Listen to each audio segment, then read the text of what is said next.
mission, should you choose to accept it. It's a quest. It's a quest for fun. Well, The Rock says, why don't we just cut right to the chase? Okay, now he wants to get together. Well, he wants to talk. I want you to do me a favor. I want you to tell all your friends about me. It's showtime, folks! What are you? I'm...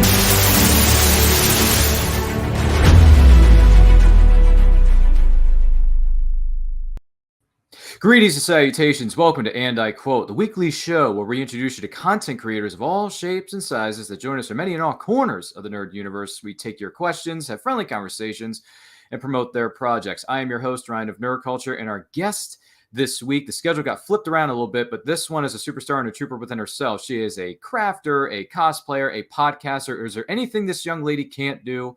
Please welcome a member of the Cosplay Café show, Andrea Starnes. Andrea, welcome to the program. How are you today? I'm alive. That sounds like most of us here in this crazy mixed world we live in. Well, thank you so much for being here. If you have any questions for Andrea during any portion of the show, let us know in the comments. Let us know in the live chat. Our producers are going to be monitoring it as we go throughout the course of the program. But in the meantime, sit back, relax. I feel like I'm working at a movie theater. Gee. Whoa. What just happened here? I don't know. You glitched for a second there, but there you are. Boy, are these systems being weird, or is it just me? Is the Starship Enterprise doing something weird up there? Anyway, I always tell people this is why the robots will never take over, because they glitch too much. What was that all about? What is Skynet trying to call me? Skynet, get out of here. It didn't work out well for you in 84, 1991, and 2003. Get out of here. Anyway, first things first, if we can get to that. What were some of your favorite movies or TV series while you were growing up, Andrea? Oh, goodness. Okay, so I was raised in the 80s. I was born in 83, so I get to be that 80s kid. I was definitely a huge She-Ra fan. That was my jam. She unfortunately didn't get as much love as He-Man, but I was a big She-Ra, G.I. Joe, Ninja Turtles, Thundercats. That was what my brothers and I were totally into growing up. Then in the early 90s, we dove into Star Wars, X-Men, and Spider-Man, and it was over. We are dedicated nerds in this family. So basically, you were witness to pretty much anything and everything that came out during the nerdy, especially the nerdiest part of history, which comes from 1980s all the way to today. So yes, hey. I was born the year Return of the Jedi was released in movie theaters. So that was a good year. My two younger brothers get a little upset because our older brother was born the year Empire came out. I was born the year Return of the Jedi came out. And they're like, that's not fair. We weren't born in a Star Wars year. And we're like, you were a little too late, buds. Well, I guess it was fate that certain members of the family were born when the sequel came out, and then certain other members were born when the last sequel, allegedly, what we thought at the time in 1983 was going to be the last Star Wars movie. Really thought that was the end. We all thought that was the end. No, I'm sorry. That's neither here nor there. Good points. So what would you say were some of your favorite comic book writers or artists growing up? I am definitely the Jim Lee, Chris Claremont X-Men era, 100%. By the time I hit my teenage years, it was definitely Image Comics time. That's when they came in and took over, and it was once again Jim Lee, Mark Silvestri, Todd McFarlane, Michael Turner, David Finch, writers. They were all writing their own stuff, drawing their stuff. I know a lot of people, we give Rob Liefeld a bunch of crap, but he kind of helped. He helped revolutionize it in a way, and we all like to make fun of the 8 million pouches and the giant pecs that the guys had. But hey. You gotta love it. It's part of comic culture. No, that's fair. It's absolutely fair. It's 100% fair, I should say. So when did you decide to become a cosplayer? In 2002, I was 19. We were going to the Star Wars celebration for the first time. It was my three brothers, my mom, and my brother's girlfriend at the time, who was now his wife of almost 15 years. We were big into the movies. It was about time for Attack of the Clones to come out, so it was the Celebration 2. And we decided, we're broke. We're going to a convention that's expensive. Let's make costumes on top of it. So we somehow managed to throw together a costume for me, all three of my brothers, and my sister-in-law. And I did Padme and the Handmaiden's outfits from the end of episode 1 that they wore in the battle. And wore that. I have an exact date for my cosplay anniversary, which is May 5th. Too bad I didn't do May 4th. That would have been even better. Yeah. Would have been very, very appropriate for my first actual real convention cosplay being a Star Wars costume. But it was May 5th. I wore it the Sunday of the Star Wars celebration. And the reactions we got, even though I was like, there's people with better costumes than I've got that are the exact same one. But what cemented it was this little girl running up to me near the end of the day, dragging her mom with her, going, Mom, I want my picture with the Queen. And I was like, that's it. I'm doing this forever. I'm addicted. It was amazing. My goodness gracious. What a way to kick things off. Maybe not so much on May the 4th, but Revenge of the 5th. So yes, close enough. My brother Scoot was dressed as Darth Maul that day. So that works. We somehow managed to get his long skater cut hair under a bald cap with horns, and he actually intimidated quite a few of the kids there. There were a few skirting around and going, it's the real Darth Maul. Oh no. I'm like, Scoot was only 13, 14 at the time. Yeah, he was 13, and he was probably already getting taller than Ray Park. Ray Park's not a very big guy. He's kind of short, and Scoot is now 6'2" as an adult. Wow. But he actually, on his own live stream the other day, found his picture of him meeting Ray Park in 2000.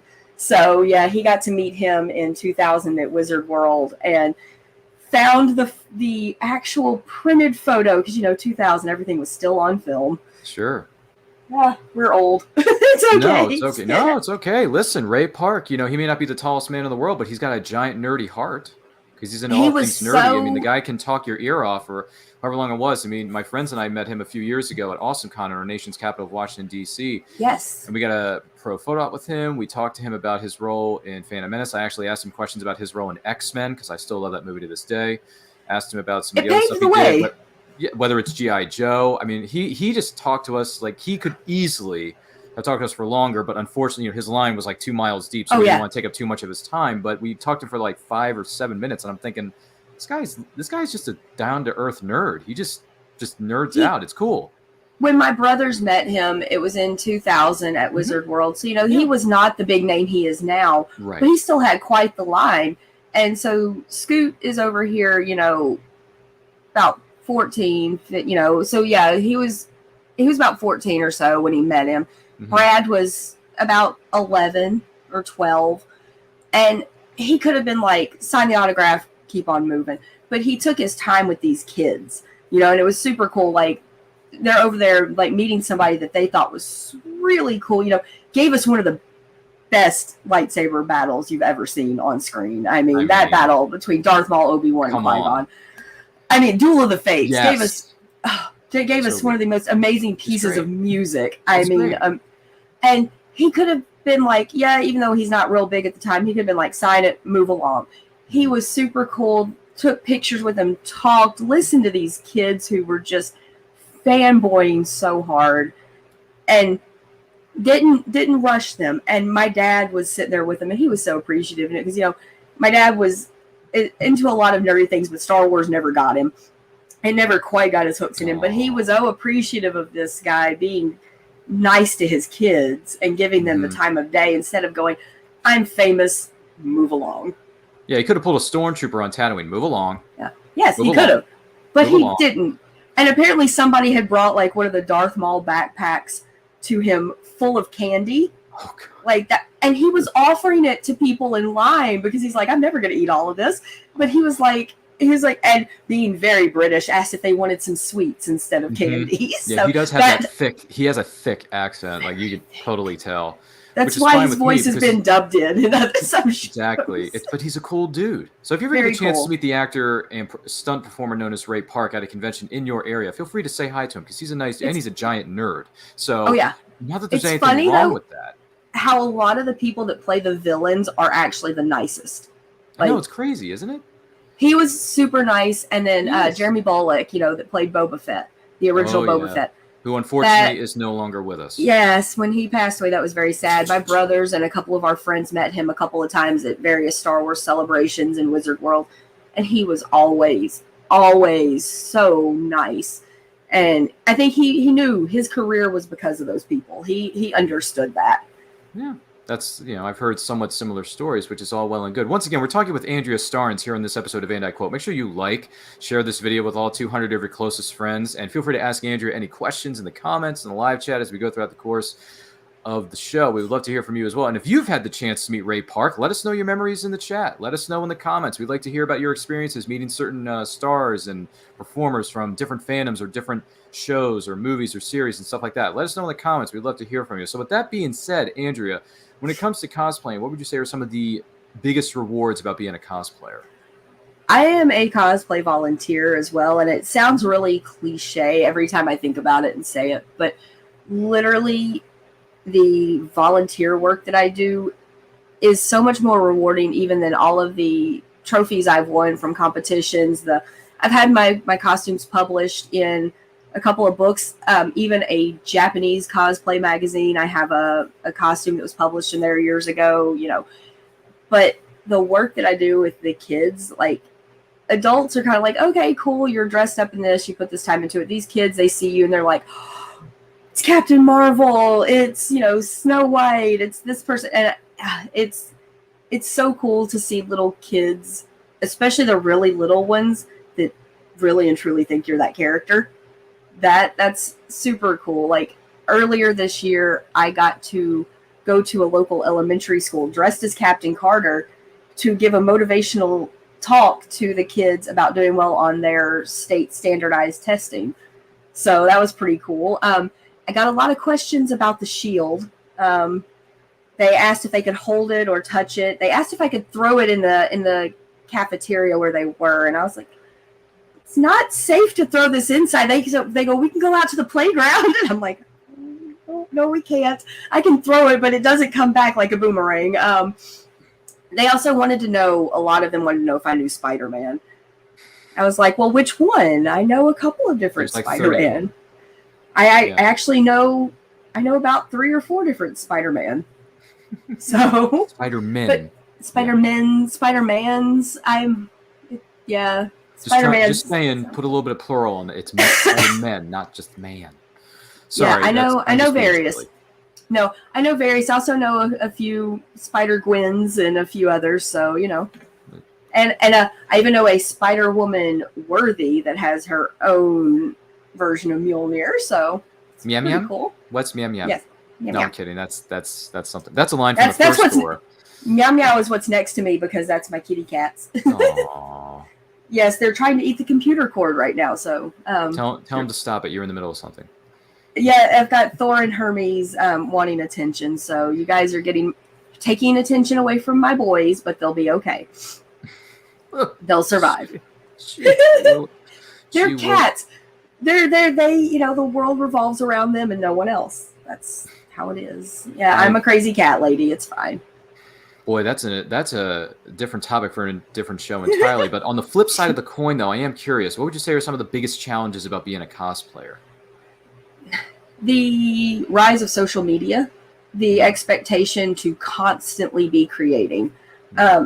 I don't have that in me. I'm not the person that literally is a content creator. I have a full-time management job, 40 hours plus a week, and on top of that, I have my volunteer work. I have the Cosplay Café. That's kind of like creating content. Yes, look at he's promoting us. That's amazing. But it's hard because people expect you. They expect you to be the Yaya Hans, the Jedi Mandas. All these and I absolutely adore them. They're all amazing, amazing, talented people, and a lot of them that I've met are super sweet. But the everyman cosplayer doesn't have time to literally sit and make a new costume every few weeks, every month, make videos, I don't do TikTok. I am a introverted nerd with high anxiety. who is always like, oh, people are going to be judging me. And that's another problem with it is the social media. They want to compare people so much instead of going, oh, you did this character too. That's cool that you did your own take on it. You get a lot of people go, well, this person did it better. And you're like, okay, cool. We're a bunch of nerds playing dress up. Can you please stop comparing us unless we're actually in the competition? Yeah, that could be a bit of a... there's a lot of pressure put on people, especially like I've done this for 20 years. Pressure, yeah. And I'm never gonna stop. I love it. When I started it, I had just gotten out of showing horses. I showed horses growing up. My dad taught me how to ride when I was 2 years old, and my sister and I showed horses. And so when I went to my first horse show after I had dyed my hair bright blue, had retired my horse from showing and started cosplaying and listening to like Japanese rock music. My favorite band is a heavy Japanese rock band that I've listened to for 20 years. Everybody looked at my parents. They go, it's a phase. She's going to come back to this. And they're like, no, it's not. They're like, it's not a phase. It's what she loves. I still love my horses. I still have my horse that was my show horse. He's 26 years old. He's retired and fat and happy in the pasture. I would not trade him for the world, but I've had him since he was 4 months old. But that's not me anymore. I still love the having the horse side of it. But the horse show, they get up at like 5 a.m. I get up at 1 p.m. I was going to say, I'm going to bed when they get up. And I still love them, and my sister still shows to this day. My older sister still shows horses, and I'll go and support her, but it's not me anymore. So everybody going, it's a phase, she's going to grow out of it. My parents knew. My hooks, I was hooked. I didn't want to stop. And, even with the ups and downs and the negativity you can get in the community, that's not going to stop me because I have a good group of friends that do it and a support system. And I found the perfect little medium for me. I still do conventions, I do the podcast, but I do the volunteer work. I go to the children's hospitals and see these kids who, to me, they're the heroes. They're fighting through chemotherapy, surgeries, constant doctor's visits. I've seen kids come in with so many IV poles. They have to have adults, helping them. But they see you dressed as a hero or a princess or, some character they recognize. And for a little while, you give them a break. You give them something else to focus on besides the pain that they're going through. And, I've sat in my car afterwards and cried at what I've seen. But I made some kid's day for an hour, that means more than the, having thousands of followers online and people liking and commenting or asking me to come to cons. Those kids, it's more genuine. Their likes are definitely more genuine than the, oh, I just hit the little like button on Instagram or something. It means more. No, it's absolutely true. Once again, we're talking with cosplayer and podcaster extraordinaire Andrea Starnes on this episode of And I Quote. Make sure you're liking and sharing this video with all 300 of your closest friends, and leave any questions for Andrea in the comments down below, whether it's live or after the fact, because you're going to like the way you look after watching or listening to this episode of And I Quote. You should always like the way you look. We're all about positivity. It's true. No, I agree with you. I'm just, just I like that it went from all 200 of your friends to all 300. I like it. Oh, yeah, you gained 100 friends since the last time we talked. Exactly. We got to boost those numbers in this racket, boy and girl. Yeah. So with the gee, we're all inclusive here. I know, seriously. So with that being said, what was the first Comic-Con you ever went to? Wizard World in Chicago in 2000, when it was the only Wizard World. Wow, in Chicago with them bears. In Chicago. Yes. Funnily enough, it's technically not in Chicago, it's in Rosemont, but it's close enough. It's close enough to Chicago with them bears. Oh yeah, it's literally like, yeah. It's almost like a suburb of Chicago. There with them bears. Yeah. Lots of big bears in Chicago. So that was the first one we went to. We had to go through one of my friends and I that we were really into comics. We're like, we want to go And then my brothers were like, we want to go. We want to go. So my dad took us. It was one of the few he ever went to. Later on, Mom took us to some, and then they started going to the local ones with us when my brother started doing his art booth. But Dad took us, and we weren't ready. I don't think we knew it was big. We knew it had, all the industry, like all the comic companies had their booths and everything. And we saw the line at registration, and we're just like, oh, wow, this is a lot of people. And our little teenage brains, I was 17, my brain exploded when I hit that con floor, because you walked in down the staircase of the convention center, and the first thing in that entrance was the giant Top Cow Comics booth. Okay, got it. We were definitely Image comic people at that time. It's when Image was definitely kind of kicking Marvel and DC's butt. So we walk in, and there's just dealers everywhere, comics that we had been looking for, trying to get our hands on, action figures. That was the year they met Ray Park, they met Jeremy Bullock, they met my brain just died on Chewbacca's actor. Peter Mayhew, there you go. My little brother Brad. Yes, Brad was 11 years old. Chewbacca and Yoda were his favorites. He's this little tiny 11-year-old looking up at Peter Mayhew like, he's a tall guy.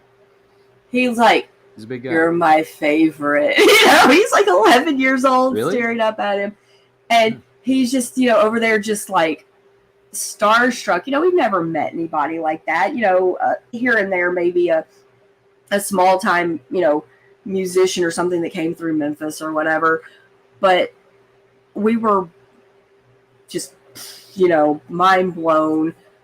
And my dad walking through there, seeing all the golden age comics that he had growing up.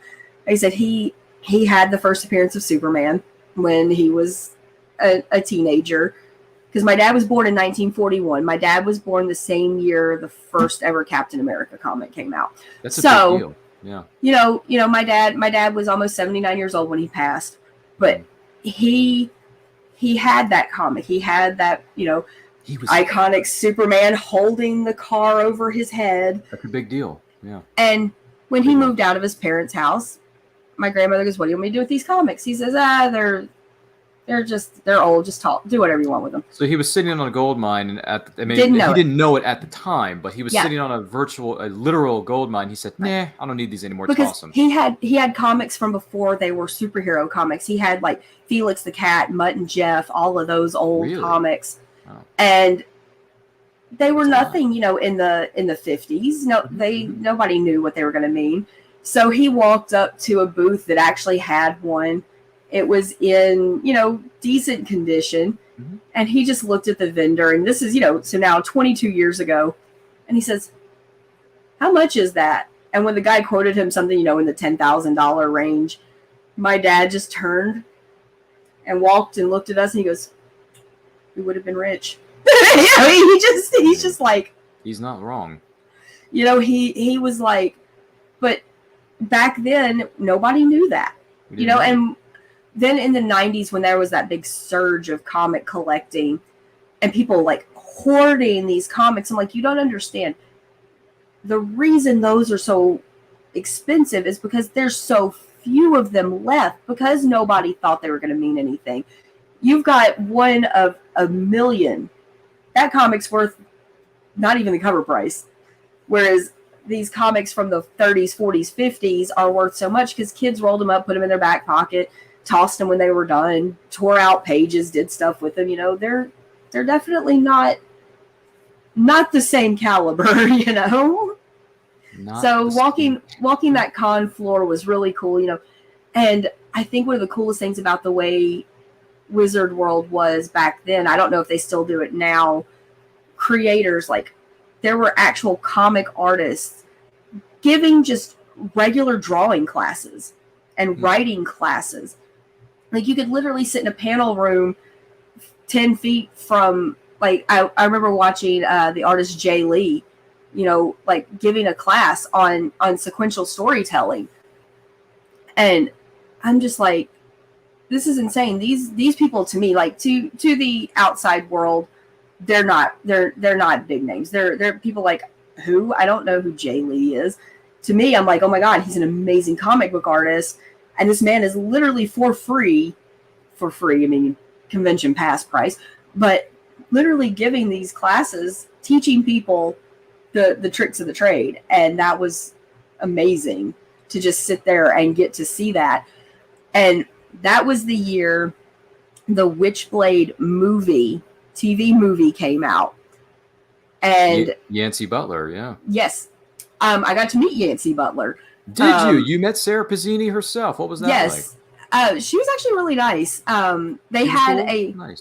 They had her, the actor that played Kenneth Irons, and Anthony Cesaro, I believe was his name. And they had a couple others there at a panel. Nice. And then if you went to that panel, they were handing out these little flyers. There were actually tickets to a movie theater that night that had a early showing of the Witchblade movie. So we got to go sit in a movie theater with the Top Cow creators, the actors, and watch the movie. And that's pretty cool.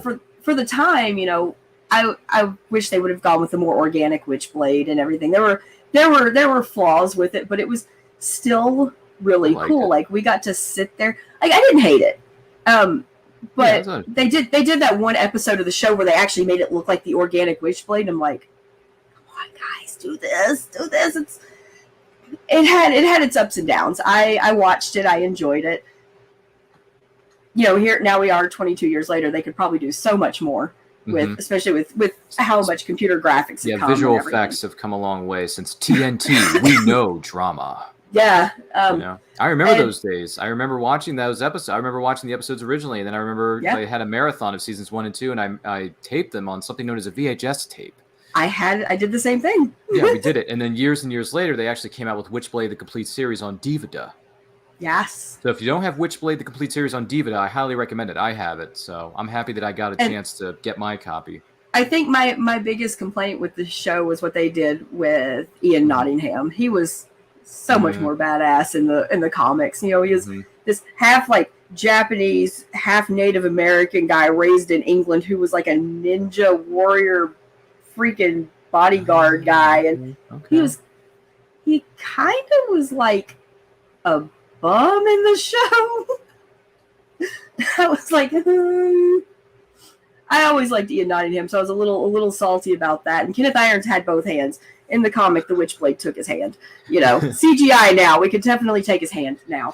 But take his hand. In the comics, because the Witchblade only attaches to women, and Kenneth Irons tried to use it, and it took his hand. So that's the whole part in the comics. He has no right hand. And gosh. So man, I remember those days watching that show.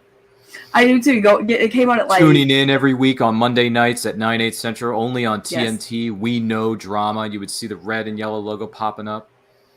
They were very dramatic. But yeah, so that was pretty cool. That was our very first con experience, and we got to go see this movie with some of the actors, with the comic creators. Sitting in this little random Chicago movie theater, and so that was pretty cool. And I went the next year too, and that was when I met my all-time favorite comic artist, Michael Turner. And, he had been fighting cancer at the time. And this man was on crutches, popping pain pills like they were Tic Tacs, and was still the most gracious, kindest person I had ever met. He was so welcoming to everybody that came, took his time chatting with you. And the first thing he would ask when he looked at you, he's like, "How are you?" And like my friend and I, we both looked at him like, "Well, how are you?" Like, you're here, you're fighting literal cancer, and you're here signing comic books. And so I was lucky enough to meet him twice before he passed away, and I'm glad my brother Scoot got to meet him, because that's one of his biggest art influences. And so he got a chance to meet him. Unfortunately, he didn't get to work with him, but Scoot actually has a variant cover for one of the Aspen comics that came out last year. So my brother's first actual major comic company cover was with of the character created by his favorite artist. So that's very sentimental to him, and was super cool to see that Fathom the Core cover. And Scoot was getting close to stopping drawing. He was kind of getting into that, I don't know if I'm ever going to make it. I don't know if I'm good enough. And meeting Michael Turner made him go, no, I need to keep drawing. And then, I remember meeting David Finch when he was pretty new on the scene. And, now he's known for his Wonder Woman art, his Moon Knight especially. But when I met him, he was pretty new. And then I met him again in 2019. And when I was like, yeah, I met you back in 2001, he goes, that's impossible. Neither of us are old enough to have met back then as an artist. So I was like, we won't tell anybody. But, he was super cool, super nice. I joke he's Canadian. He has no choice but to be nice. His wife was also extremely nice. My mom's over there chatting her up, talking about crocheting and knitting. We're like, my mom stopped and talked with Chris Claremont like they were old buddies from high school or something. Like, she's like, he's just a person like everybody else. And my brothers are over there like, that's Chris Claremont. It's like, he wrote the most pivotal X-Men storylines ever. And she's like, yeah, he's still just a guy. We're like, okay, we wished we had your audacity. Really, we do. My goodness gracious. The stories just keep on coming. Once again, we're talking with cosplayer and podcaster Andrea Starnes here on this episode of And I Quote. Make sure you're liking and sharing this video with all 400 of your closest friends. And if you have any questions for Andrea, let us know in the comments, let us know in the live chat. Our producer is going to be keeping an eye on as we go throughout the course of the program, because you're going to like the way you look after watching or listening to this episode of And I Quote. I guarantee it. With that being said, who do you hope to meet at conventions in the future that you haven't met yet? I think one of the ones that I wished I would have gotten the chance to, I was at a Wizard World he was at, but his line was so insane, was Jim Lee. Like, I would love to add his autograph to my Wildcats comics that are signed by Chris Claremont, where they did a 4-issue story arc with Chris Claremont's original character, the Huntsman. Oh. And I would love, because Jim Lee, his X-Men are kind of what introduced me to comics. And so I would love to get to meet him, but it's almost impossible now. I regret never having had the chance to meet Stan Lee. That man is the reason so many of the things we love exist. Excuse me. And I really wished I was at a Wizard World in St. Louis in 2017 that Stan Lee was supposed to be at, but unfortunately he got sick and wasn't able to be there. That really sucked. That I do have a fun story from that convention. My brother Scoot and I almost got run over by a golf cart driving Sean Bean to the Lord of the Rings panel. Oh, geez. So I almost got killed by Sean Bean's golf cart. That's an interesting moment. Because we were walking through one of the halls and we're like, oh, there's a golf. Like, okay, we almost got run over. We see Sean Bean just sitting on the back of it like it was nothing. I'm like, random Sean Bean in St. Louis trying to run us over, get to his Lord of the Rings panel. My goodness, I'm surprised he didn't drop a GoldenEye line on you. Why can't you just be a good girl and die? First. Sorry, I know Sean Bean's done a lot in his career, respectively, I might add. But I know him best as Alec Trevelyan, a.k.a. Agent 006 from the hit film GoldenEye, because that was the first Bond film I ever saw in the theater. So Sean Bean made a huge impression on filmgoers, or should I say moviegoers. If you haven't seen his performance in GoldenEye, watch that movie, because he's so good as a villain. Like, he just has that. He plays amazing villains. He plays some of the best villains ever, and 9 times out of 10 he dies. Yes, at the end of his movies. So he dies in a lot of stuff. But the only time I don't think I've seen Sean die is when he gets arrested at the end of the events of National Treasure, starring Nicolas Cage. Yes. That's the only time. And I'm like, I was like, maybe he got killed off screen in prison later on. I mean, I hope not. But if he did, there are some treasure hunters out there who take it personally. Oh no, so. we were definitely big GoldenEye fans. My brothers and I. That was one of the first ones we remember watching. You know, we grew up. Yeah, we grew up on the older ones, but I mean, we were the Nintendo 64 generation where we had the GoldenEye game, and we played that game so much. Of course, we all did. And you know, that was Pierce Brosnan's first run as Bond, and it had so much going for it. That movie was just... Sean Bean was playing the villain, a young up-and-coming at the time Famke Janssen, who would later go on to play Jean Grey in the X-Men films, was Xena Onatopp? Yes. Onatopp. Your accent, Georgian? Very good, Mr. Bond. You bet that Asha. Yeah. No, I used to drop in occasionally. Shoot in and out. Sorry, I can just quote GoldenEye all day long because I love it. It's a quotable movie. I mean, this is and I quote, so... It is. I'm used to... quoting random films at random times, whether my guest at the time knows it or not. But I'm glad that you know your history. Would you be a nerd if you didn't just randomly drop pop culture quotes? I don't know.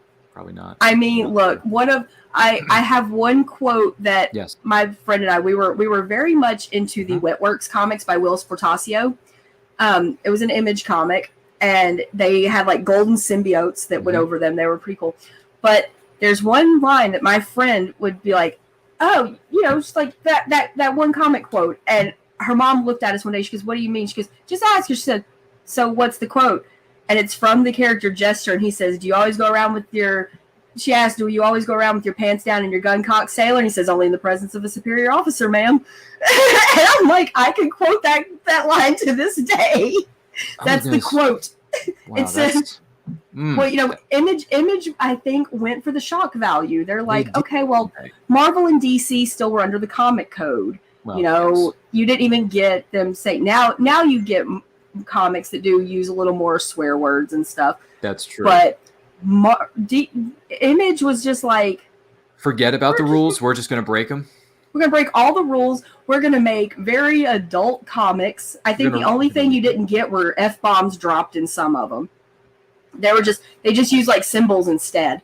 That's true. That's true. But they were very, very, very much. I'm pretty sure I probably shouldn't have given some of those comics to my brothers when they were younger than me. You know, we were reading The Darkness, probably a little young. Mm-hmm. Oh, my cat is Thor. What are you doing? Stop being silly, kitty cats. He is trying to knock over my desk here. Sorry, I almost went out of frame there for a minute. Because Thor needs attention. Thor needs attention, you know. It's okay. He is the god of thunder.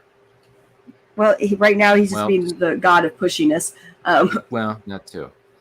But yeah, you know, so the Image comics, that quote just sticks into my head, and it was one of those at the time. I'm just like, this is dumb and funny, and I'm a crass teenager, and the humor was great, you know.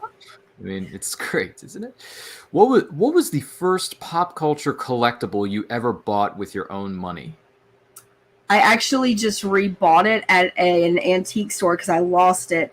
It was the issue. I wonder if I have it right here in this drawer. Do you have a visual aid for the audience who may be watching this at home? I might. I know I have it. I have in my vanity next to my bed. I have like multiple drawers of comics. Multiple drawers of comics. You don't hear that from many women nowadays. No. Let me find it in this massive... Maybe I'm wrong. Maybe I'm just speculating. No, you really don't. Which is a word we toss around here sometimes. I'm just saying. Is it in this stack? Is it in this pile, or is it in pile number 2? Is it in pile number 3? Whatever happened to color coding or alphabetical order for these comics? This is because this is stuff that I bought from a vintage shop or an antique shop locally. That's a big word, vintage. There's an antique shop literally right down the road from me, and they have a comic stall. Isn't that convenient for your area? Oh, yes, it Hi, is. kitty cat, who's in my frame, or in your frame, excuse me, not mine. That's Hermes. Hi, Hermes. Good to see you. How are you? He needs even more attention than Thor does. Anything else you want to say to the audience at home there, Hermes, as you're looking into the camera? No, he's not. He left. He said pet me. Oh, that's okay.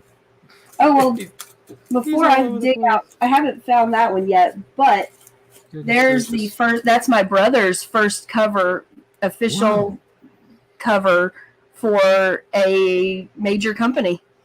Wow, that is a ridiculously good-looking cover. I believe it says Fathom Core, if I remember. Fathom the Core. Oh, Fathom the Core. Sorry. Fathom the Core. It's it was a Kickstarter, and they did. If you paid, for this one, you could do your own variant cover, and so there's 200 limited edition of that.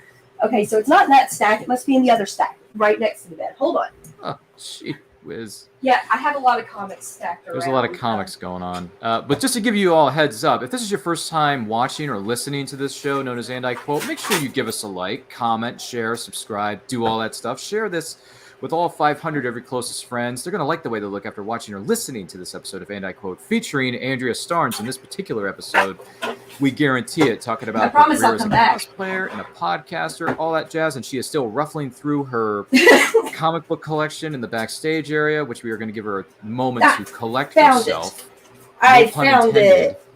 Haha. Back? I am back. I found it. Sorry, I have stacks of comics all over when they're not in the long box. This, the Executioner's Song. Yeah. It's a good-looking cover, by the way.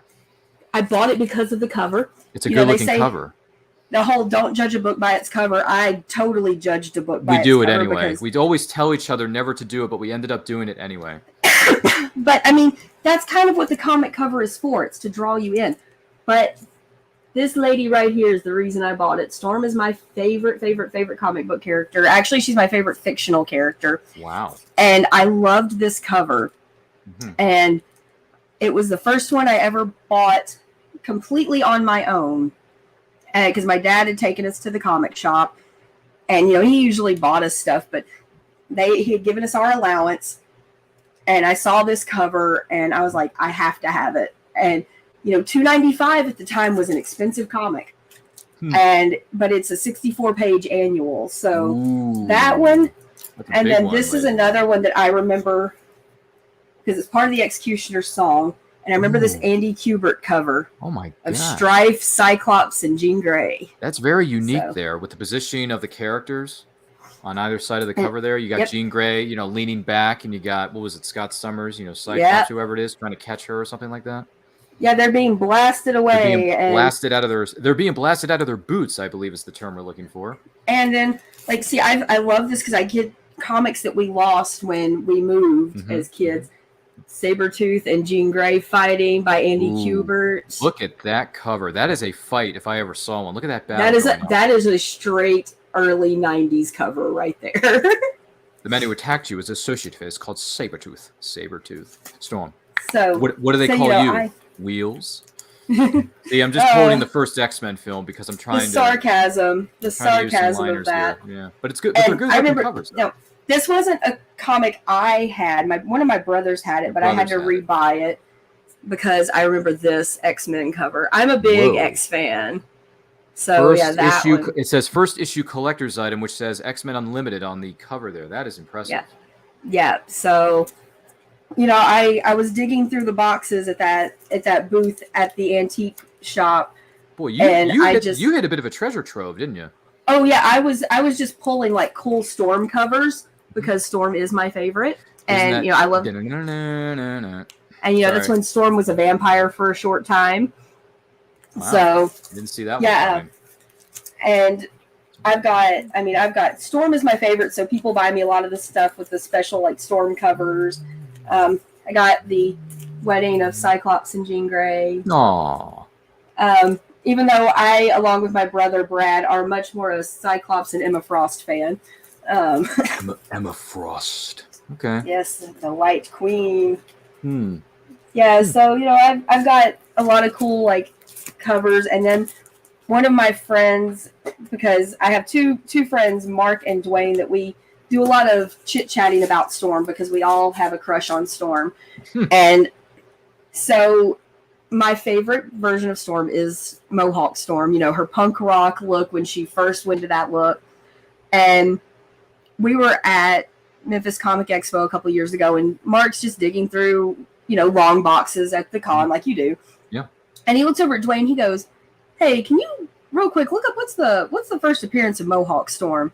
Dwayne looks it up, and Mark goes, cool, got it. And Dwayne's like, I hate you. He's like, I want that book. So now Mark's goal is to buy each of us that comic when he finds it. And this year on Free Comic Book Day, we were at one of the 4 local shops, and he found it, and I was there. Dwayne wasn't, so guess who got it? You snooze, you lose. Remember that, punk. So it was pretty cool. He's like, yeah, I'm gonna buy it for you, because he's like, oh, cool. Here's the first appearance of Mohawk Storm. I was like, sweet, I need that. And he's like, I got you. It's nice to have good friends.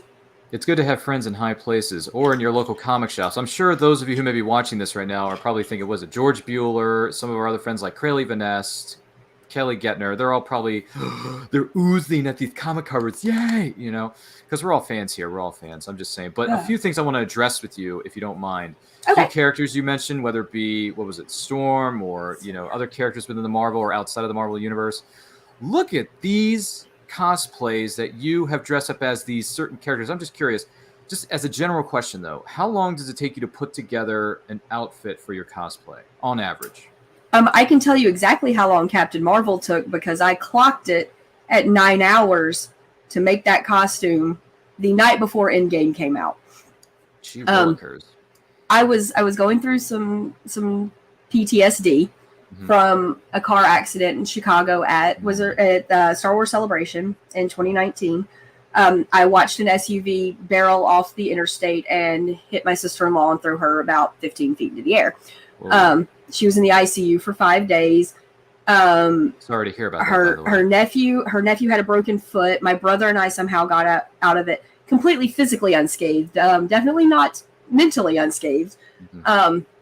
So I was at home alone at the time. I was living alone, and I was finding ways to deal with my trauma. And I texted my brother Brad, and I'm like, we're going to see Endgame tomorrow. I have all the fabric for Captain Marvel. Do you think I could get the costume done in time? He's like, probably. I'm like, okay, enabler. And so I sat down, and in about 9 hours turned out that costume. The star that's on it was made later. I had just a flat one at the time. This one is 3D, and it attaches with magnets. Oh. And then I added, because I had just like little red slip-on shoes that went over the boots at the time, because the boots are built into the costume. That is an entirely one piece, except for the gloves, and except for the gloves and the hip scarf, it's completely one piece. Right. And then I was standing next to our Iron Man in my volunteer group, and he's about 6'5", and I'm like, I am about 5'3". So there's a bit of a difference there. I bought wedges and built them wedged shoes into it. It still doesn't make me, it makes me reach his shoulder now, basically, but it gave me a little more height. And I bought the Mohawk wig later. When I made it on that whim, I used just a blonde wig, longer wig I had in my arsenal, and kind of went to town. Now for the others, Psylocke and Phoenix probably took a little time, because I had to plan out, like the Psylocke one, I had to plan out what parts went into what seam at what time and stitching it. And Psylocke took a lot of bravery, because I started out cosplaying as a very, very small, thin person, and when I made Psylocke, I was the heaviest I'd ever been. And I put on stretch pleather and went onto a convention floor. And, I did it because I love that version of Psylocke. My friend and I had talked for years about me being Psylocke and they being Jubilee. They still haven't done Jubilee yet. I have now. And I'm like, come on, you have to. You always said you need to be Jubilee because you're the Chinese kid. I'm like, come on, you got to do it. But I did this one because I love this version. And I wore it at Memphis Comic Expo. Came out, changing into it when I got there. I'm so nervous, like freaking out. I'm like, oh my God, I don't know how I look. I feel, I'm very self-conscious. And I get to Scoot's art booth, and he and Brad are sitting there, and Brad goes, you came around the corner, and he goes, and I looked at you, he goes, you nailed it. He's like, you nailed this costume. He goes, you should enter the cosplay contest with it. I'm like, I don't know, it's not really a competition costume. And he and then my friend that was going to be Jubilee talked me into it, and then I won the cosplay contest. And so the next year I actually ran and judged the contest there, and I'm running it again. So I made that's winning right there. Yeah. And I'm actually their top listed cosplay guest for the con Look this at year. you. Which is pretty cool. Look at you. And Memphis Comic Expo has grown so quickly. They're having to rent more space at the convention center. And then that same year that I wore Psylocke, I actually wore the Thor. My friend Dwayne made the breastplate out of foam, the helmet, the pieces that attach the cape, and the arm piece, and then the boot covers are all 3D printed. And my oldest brother made Mjolnir. I did all the actual sewing.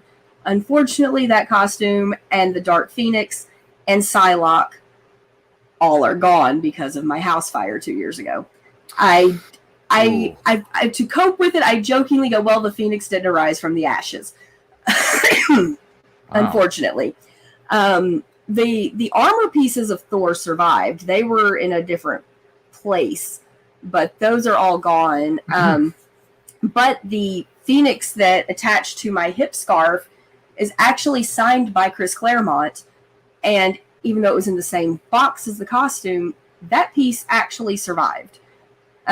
We said, well, it was touched by a comic god, so, it had something divine. Blessed. It was blessed. Chris Claremont, this is my big bragging fangirl moment. I was dressed as the Dark Phoenix. My friend Holly was dressed as Shadowcat. And we were walking to get into his line. And all we hear is, can you stop for a minute? And we're both like, we're like, what? And we looked and we're like, us? And it's Chris Claremont. He goes, do not move. I want to take my picture with you. Mm-hmm. And we're like, okay, cool. He's like, let me just finish signing this gentleman's books, and I want my picture with you. And he steps out from his booth, puts on a previously on X-Men baseball cap that he got when the animated series came out in the 90s. And we're both just over there like, just like fangirling completely, because we were literally going to get into his line. And then when we got to him, he spent a good 10, 15 minutes telling us all these plans he had if he got to continue writing for Shadowcat and for Phoenix. And we're just like, this man's probably forgotten more amazing storylines than some people will ever write. It's crazy. Yeah, so so just yeah, keep on, you just keep on rolling with the story. So I ask you one question, and then you take it into 100 different directions. Like, there's this story, there's that story. I got this comic. I got this comic. You're all over the tables here. Or you're all over the galaxy, wherever we are. Are we in a galaxy or a planet? I don't know. We're all over the tables in the galaxy. I feel like we are, but that was just one of the collages that we had to show you. For those of you who may be wondering what that image was a moment ago, that was a collage of some of Andrea's cosplays that she has dressed up as certain characters over the years. So with that being said, we also got this one too. Now we switched over to Marvel. Now we're talking about, it's the princess Disney. So I take it these are Disney princess characters or princess characters from other properties or something like that. Yeah. They're all Disney. This must have been fun to create for certain characters. Oh, it's so much fun. And then the top and bottom corners, the Sleeping Beauty, that's actually the same dress. It's literally just reversible. I made the dress where I could turn it blue or pink. Then the middle one is a mashup of I did Jedi princesses with some friends, and so it's my Jedi Briar Rose, which is the peasant version of Sleeping Beauty. That is like a mouse. That is, and so it was pretty cool. And my brother let me use one of his Build-A-Sabers, so I got to make my own cool looking lightsaber and use the blue light, of course, to make it pink or make it blue. Mm-hmm. So yeah, the Snow White is another one of those that went together really fast. The one in the middle bottom, because I had a volunteer event to do, and we were doing a fairy tale day, and I put that together while working full time, and I think I put it together over the course of a week, and it took me maybe about 8 or 9, 10 hours to make. So yeah. Goodness gracious. The hits just keep on coming. Once again, we're talking with cosplayer and podcaster, I should say, Andrea Starnes on this episode of And I Quote. Make sure you share and like this video. Share it with all 700 of your closest friends. If you got any questions for Andrea, let us know in the comments. Let us know in the live chat. You're going to like the way you look. After watching or listening to this episode of And I Quote, I guarantee it. Comments are flying. And Philip Miller says, a house fire? What a bummer to lose those costumes, but what an awesome experience to meet that writer at the time. Yeah, the house fire was definitely, I took a nap on the couch and woke up to my master bedroom on fire. Thankfully, I normally wouldn't have napped in that bedroom, and so did my cat Loki a lot. We both usually napped in that room. For some reason, I slept on the couch that day, and we all made it out alive. Yeah, I lost like half the house, lost costumes, comics, antiques, furniture, clothing, but no lives. No lives were lost. So 2020 was bad. The house burned down right before COVID hit. Within the next week is when lockdown happened. Oh my God. Then I never stopped working because I work retail. I worked full time through COVID. I have never had the time off. Wow. And then in August of that year, my dad passed away. So 2020 was crappy. We have bounced back. Last year I bought a house and I moved my mom in with me, and started the Cosplay Café with Kelly and Crayley last year. So that was going to be my next question. I don't have the image, but I am wearing this shirt that says Cosplay Cafe written all over it, and I'm just curious, what exactly is Cosplay Cafe, and how did that all come about? Kelly actually messaged me because I did one of the multiverse fundraiser panels with her about cosplay volunteering. And we met through a mutual friend, and Kelly and Crayley both like to tell me that they wanted to hit that send friend request for so long, but they were intimidated by me. I'm like, I'm not intimidating, I promise. And after that panel, Kelly had pitched the Cosplay Cafe to Johnny, our network creator. And we just wanted to create a positive corner in the cosplay community because there can be a lot of negativity. She asked me if I would host it with her and Crayley, and I was like, I was very flattered. I'm like, oh, y'all don't know what you just got into, because I am an introvert, but I can talk the ears off a deaf person. So, that's why I've got a lot of stories, but it's just kind of our way of also sharing people that might not get a lot of sharing. You get lost. The cosplay is, you can get lost in the mix, especially in social media, because there's so many people doing it. So each week we have a theme, we have a guest, we dress in our theme. It has taught me that I do not have to make every single one of my costumes from scratch, from the ground up, because I am that person that will literally make every single tiny little detail myself. I'm learning to put costumes together from found items instead of having to make it all. But when we dress in the theme, we show off our costumes, we show off our guests, we let them talk about their experiences in cosplay in the community. And then we share photos of the submissions that match our theme. So that gets people a chance, like you said, to show off, costumes that get lost in the mix. We usually get somewhere between 5, 10, maybe 15 submissions. Then we did our ageism episode recently, and that blew up. I had nearly 50 different people submit photos that were 30 or older in the cosplay community, and that was amazing. Like that's my favorite part of the show, because I love the sharing of other people's costumes, seeing the creativity that people have. So when we did, they decided to surprise me, and one of our May episodes was about me for my 20th anniversary. It was about me. The spotlight was on great. you, as it is now on this episode of And I Quote. Yes, by the way, congratulations on celebrating 20 years in the cosplay world. And, I was like, oh, because, our viewers don't see enough of me, we're going to see more of me. But I asked people to submit costumes they were proud of. And so I like sharing that and reinforcing the positivity in the community. and reminding people that you don't have to fit the outside view of what a cosplayer is. Because, you know, there are a lot of people that aren't in the community that assume every cosplayer is like this sexy girl wearing, you know, skimpy costumes. And I mean, if that's what she wants to wear, more power to her. I just prefer the craftsmanship side. That's me. So, you know, I like sharing people that might not get seen as much. So it's something that's kind of special to me. Yeah, for sure. And in the words of our, you know, someone who may be watching or listening to this after hearing all these statements, you know. Yes! That's awesome! So, enough said, right? Yes. No. Yeah, I wanted to throw something in there just to have a little bit of fun with it. Don't get me wrong. But with that being said, we like fun. Who doesn't, right? I mean, it's a crazy mix of world we live in. We got to have fun while we still can. I will say You this. gotta.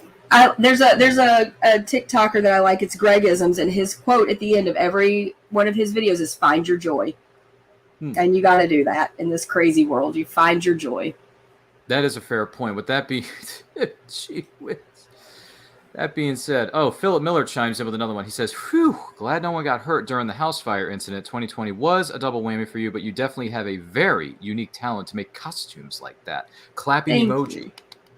Thank you. I learned from my mom. Like, I still run to her to this day. I'm like, if I'm stuck on something, I'm like, can you please help me? Oh, well, there you go. There you go. Mama Bear knows best, at least, you know, in this case. But I will say this, though. This episode of And I Quote, and every episode of And I Quote, is indeed powered by Pod Decks. Now, Pod Decks are unique interview questions as well as episode starting prompts that you can have in the palm of your very own hand.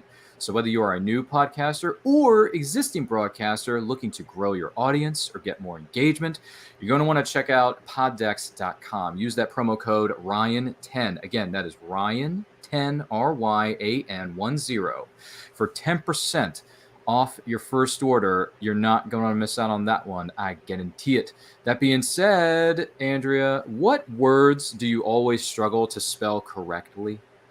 Oh, God, I'm a terrible speller. Spell check is my friend. It is, isn't it? Yeah, like growing up, I was the overachiever kid. Super, like, okay. Like we were all the honors classes, the AP classes. I graduated number 3 in my senior class in high school. Overachiever kid. But spelling and math were my weak points. And I remember they tried to put me in the spelling bee in 4th grade. And I graciously quickly backed out. I'm like, no, y'all. I'm one of those people, if somebody asks me to spell something, I have to stop and write it, because in my head, I don't know if I have like slight dyslexia or something, but it jumbles. And I'm like, yeah, don't ask me to do spelling or math. And then I have a brother who can do calculus and trigonometry in his head. So yeah, he's a show off. He's also an artist and can do architecture and cake decorating and draw. Yeah. In other words, is there anything that young man can't do? I will say this, though. We're still talking to you, superstar, known as Andrea Starnes, cosplayer, podcaster, on this episode of And I Quote. Make sure you share this episode with all 800 of your closest friends. Give us a like. Let us know your thoughts in the comments of some of these questions we've been posing to our guests for this week on And I Quote. We'd love to hear from you, so let us know in the comments, because you're going to like the way you look after watching or listening to this episode of And I Quote. I guarantee it. We're diving into our Pod Decks questions, because once again, this episode is indeed powered by Pod Decks. Andrea, if you were musically inclined, who would you want to have a private jam session with? Oh, Lord. There's so many, because I can sing a little, but instrumentally, I'm not good. That's another thing my brother Scoot can do. He can also play multiple instruments, because my brother Brad says our book will be someday biography be called Poor, Bored, and Creative. Yeah. So Scoot gets up from his art table and we'll go and jam for a few minutes and then go back and draw. I tried guitar. I tried bass. I'm terrible at both. I have no coordination. So we stick to listening to people play. God, there's so many talented musicians across all types of genres. My favorite band is the Japanese rock band Deer and Gray. I've gotten to meet all but the vocalists. I've seen them 11 times live. Wow. They've come to the U.S. I would love to get to sit and just jam with them. Their drummer, he's only about 5'7", probably 110 pounds tops. He has one of the biggest drum kits I've ever seen. And if I could just sit and listen to him play drums and their bassist Toshia play bass for a while, oh my God, I would probably sit there for hours. That or going old school classic, get a chance to jam with Jimi Hendrix.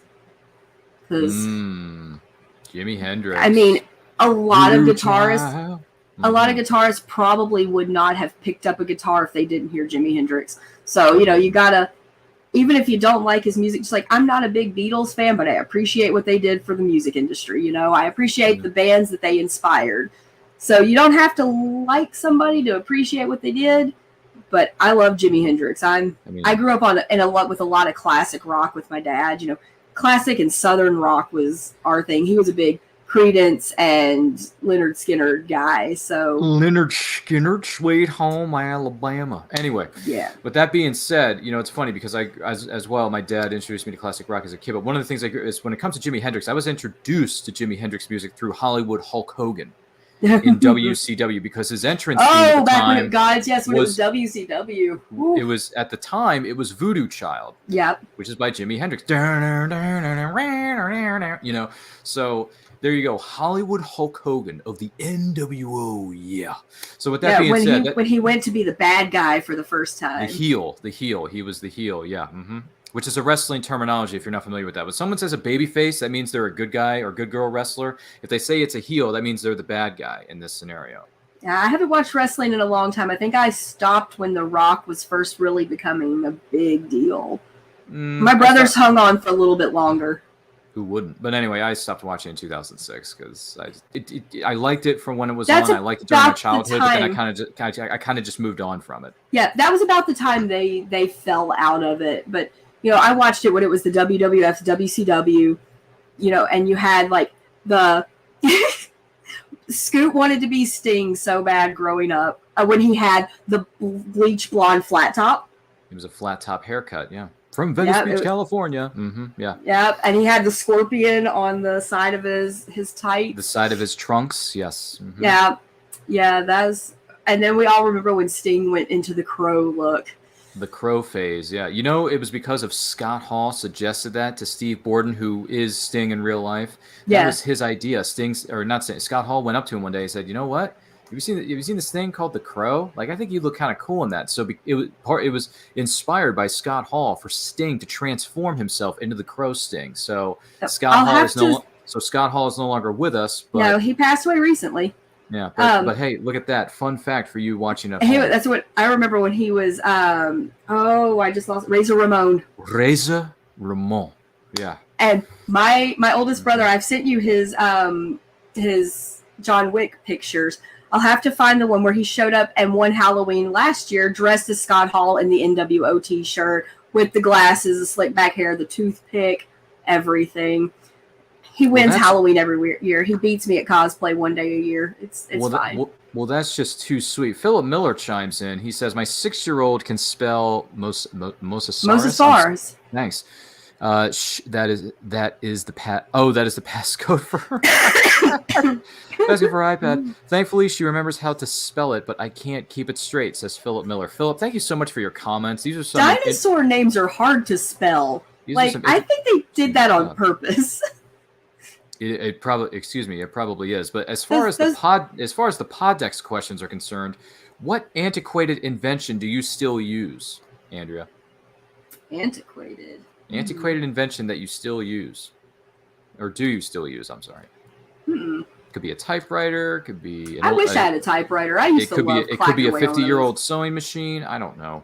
I actually have one of my grandmother's old sewing machines. I don't use it. It probably needs cleaning up, but those things are beasts. They last forever. I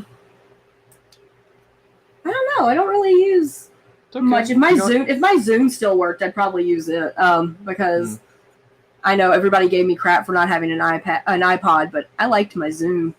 I know it wasn't as popular, but no, I don't use a lot of technology, to be honest with you. I barely watch TV. I have a box fan on at all times.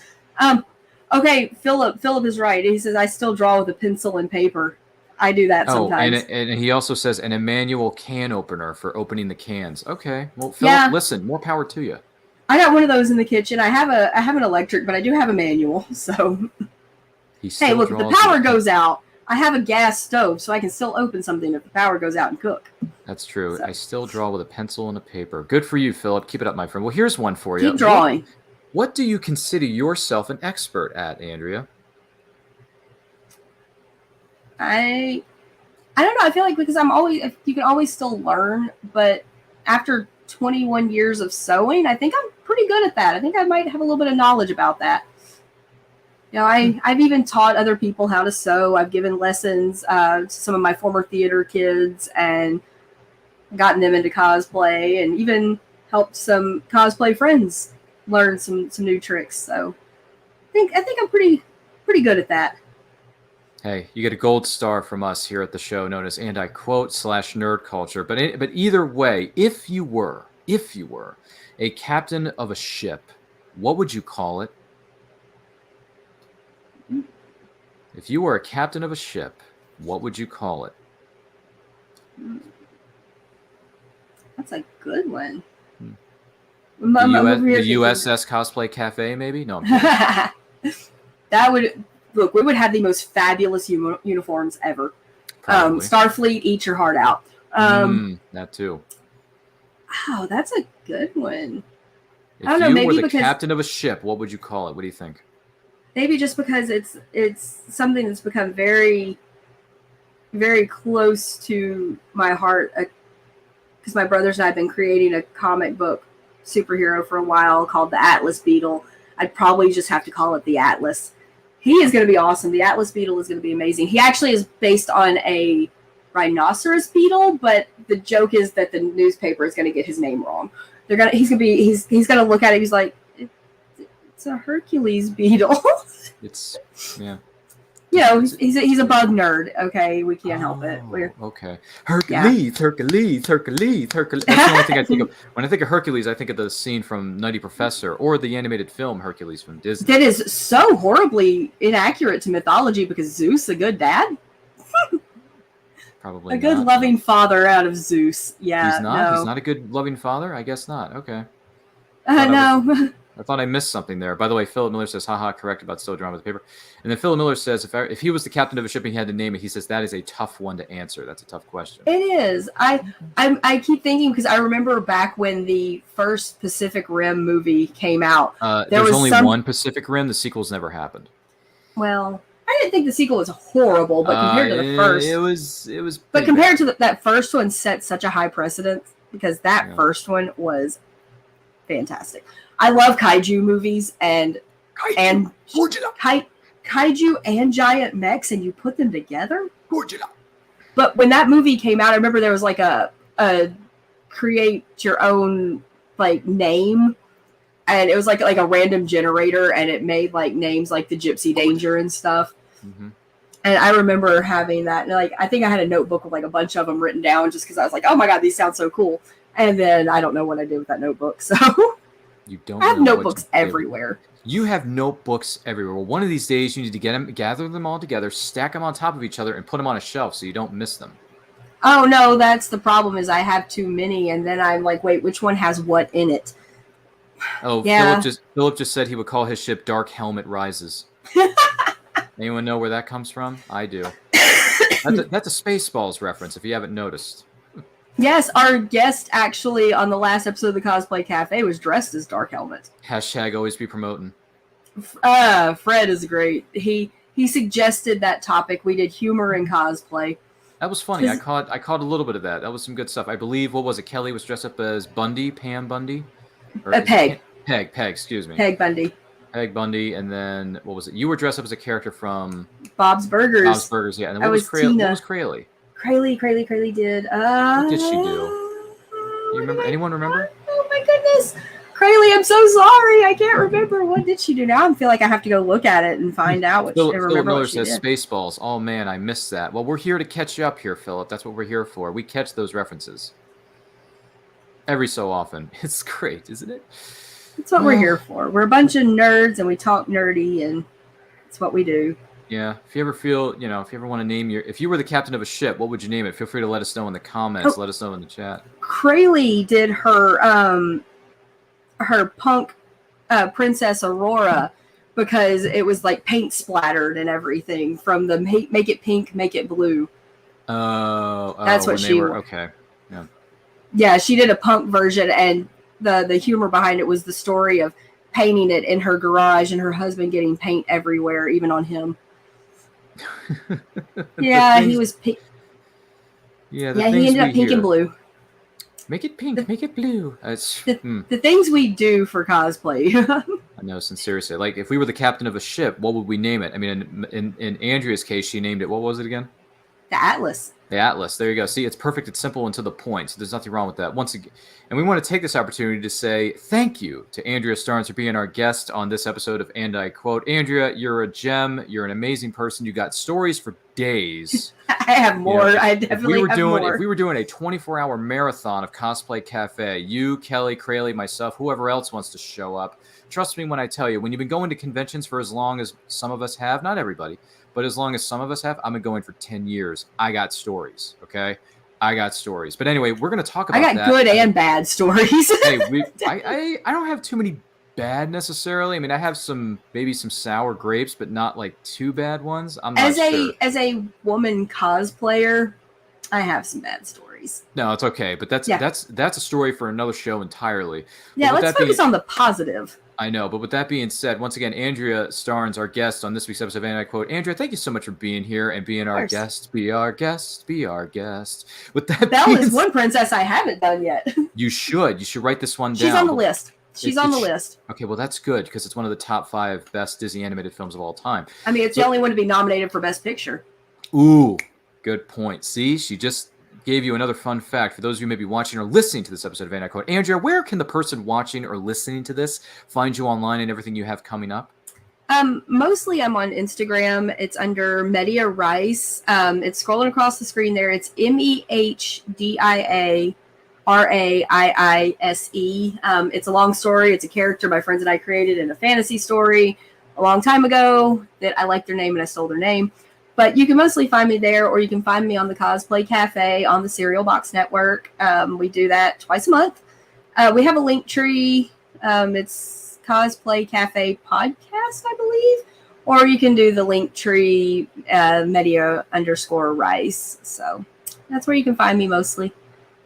Wonderful. Well, keep on keeping on with your cosplay adventures, your podcasting adventures, and your convention adventures, because Lord knows you got more than one story for those of you who may be watching or listening to this at home. But I will say this, though. Thank you so much for being a part of this, Andrea. Once again, my name is Ryan of Nerd Culture. Make sure you're following me on all forms of social media, simply at RyanRPM5. It's right here on my name tag. That's how you can find me on Twitter and Instagram.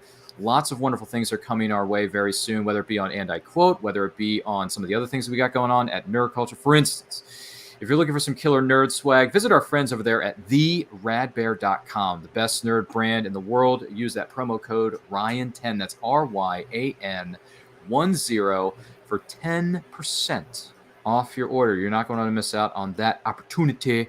Once again, it's theradbear.com. They got everything from Power Rangers to The Neverending Story to Stranger Things to anime characters to other properties you may be familiar with, such as Kaiju and Godzilla. You know, those giant monsters, those giant mechs. You know what I'm talking about, right? Probably. With that being said, also stay tuned because on Sunday night, July 31st, 8 p.m. Eastern Time, yes, it is true, we are celebrating the 35th anniversary of The Living Daylights, oh wow, starring the one and only Timothy Dalton. This was his first film in his short tenure as James Bond. And it turns 35 on Sunday night, July 31st, 8 p.m. Eastern Standard Time, right here on Facebook, Twitter, Instagram, Twitch, at It's Nerd Culture. Make sure you like, comment, subscribe, smash that notification bell so you're notified when our videos go live. Lots of great things coming your way very, very soon. Also, I want to let you know about Andrea mentioned it a little bit ago, but this is called the Multiverse Fundraiser, and we have the dates for our next one. It's going to be January 20th through 22nd of 2023. We are calling it the Ritter Rally, celebrating the memory of the late, great John Ritter, wonderful actor, wonderful human being. All the proceeds that we are able to raise are going to go towards that. So it's called the Ritter Rally, January 20th through 22nd, 2023. If you want more information, make sure you go to that website, themultiversefundraiser.com. Lots of special events are going to be held. We're going to have panels. We're going to have special guests. You may see an Andrea cosplayer lurking in the background. You may see some Kelly Gettners. You may see some Kelly Vanests hanging out in the background, moderating panels and all that great stuff. And it's for a good cause. So check them out. The Multiverse Fundraiser. Great, wonderful team behind the scenes that make this what it is today. Great, great stuff. It's exciting times that we're living in, I'm telling you. So that's coming up in January. We got lots of guests. We got more watch-alongs coming your way. So make sure you like, you comment, you share, you subscribe, so you get notified. That's all I'm saying. That's all I'm saying. In the meantime, stay healthy, stay strong, stay safe. And remember that life is better when reading. Take a look. Famous Faces and Funnies in Melbourne, Florida is leading the way in pop culture fun. From comic books and graphic novels to Funko Pops and collector's items, Famous Faces and Funnies has it all. Rick Shea and the professional team at Famous Faces and Funnies are friendly and knowledgeable. Whether you're looking for toys, props, collector treasures, or a new comic book, Famous Faces and Funnies is your one-stop shop. To find Famous Faces and Funnies on Facebook and Twitter, just type at FFF Comics. Join author Gary Zeiger for an animatic short film based on his breakaway Stingray novel series. Watch this animatic short based on the novel Stingray, You Can't Hide Forever at stingrayseries.com. In Stingray, You Can't Hide Forever, Captain Epsilon is putting the band back together to rescue his protege's little sister from the evil conglomerate, while keeping his state-of-the-art warship Stingray out of their hands. Watch as the adventure unfolds in the groundbreaking animatic short at stingrayseries.com.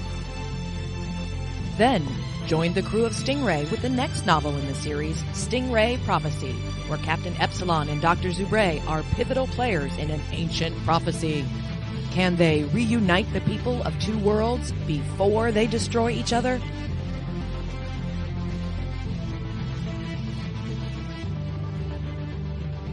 To learn more, visit stingrayseries.com. What was it you promised your old man? Never give up. Do something they'll never forget. I'm afraid I am a coward. I'm sorry for everything. Meg, This is my you'll moment. be missed. If I had done this a long time ago, A true movie-land tragedy. it would have saved a lot of pain. Peg Entwistle, known for her spectacular Broadway performances and a promising movie career, is gone. They'll never forget this.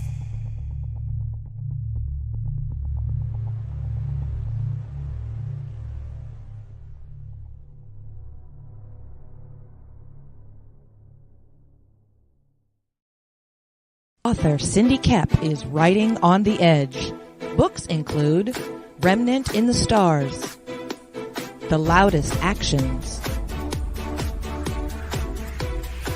Lines of Succession, Mindstorm,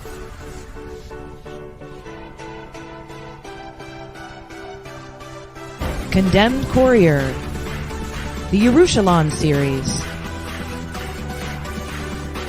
and Animal Eye. Find author Cindy Kep at CKOEPP.com today.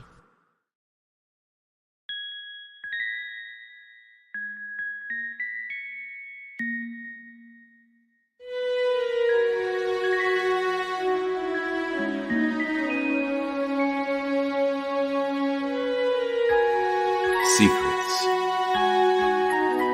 trust, worth.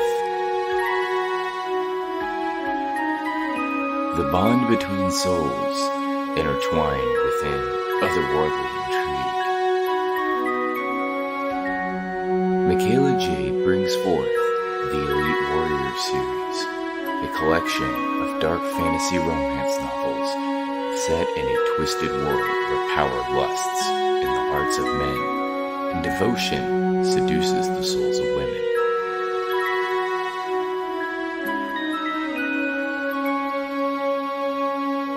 Warrior's Secret, Warrior's Trust, and Warrior's Worth. Available now at authormichaelajade.com.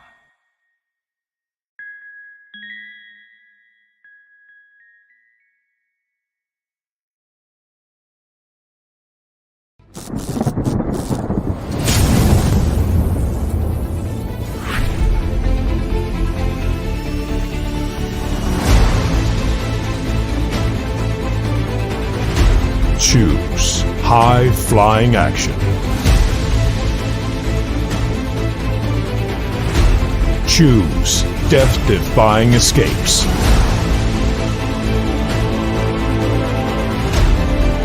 Choose spine-tingling thrills.